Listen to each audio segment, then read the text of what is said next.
Hello friends, இன்னைக்கு பார்த்தீங்கன்னா நம்ம வந்து ஒரு கோவிலோட மினி விலாக் தான் பார்த்துட்டு இருக்கோம். பாருங்க ஃப்ரெண்ட்ஸ், இது எங்கள் மொட்டை மாடியில் இருக்க அம்மன். ஏற்கனவே நான் ஒரு வீடியோவில் சொல்லியிருப்பேன்.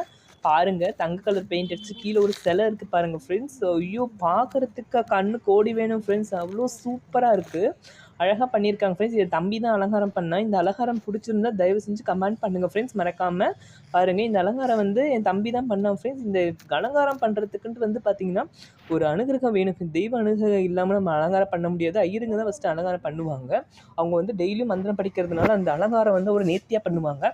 என் தம்பி ஒன்றுமே அதெல்லாம் எங்களுக்கு பிராமின் குடும்பமே இல்லை. இருந்தாலுமே பாருங்களேன், அந்த அம்மன் வந்து அவ்வளோ சூப்பராக, அதுவும் பாருங்க ஃப்ரெண்ட்ஸ், இந்த பழைய நகை தான் அம்மன்.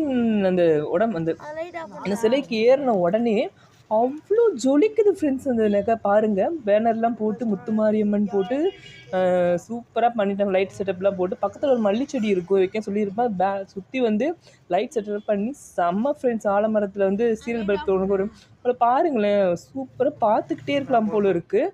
இது வந்து காலையில் எடுத்தது, அலங்காரம் பண்ணுறதுக்கு முன்னாடி. இப்போ நைட் எடுத்தது. இப்போ பாருங்கள் ஃப்ரெண்ட்ஸ், அவ்வளோ சூப்பராக இருக்குது. கற்பூரம் ஏற்றி தீபம்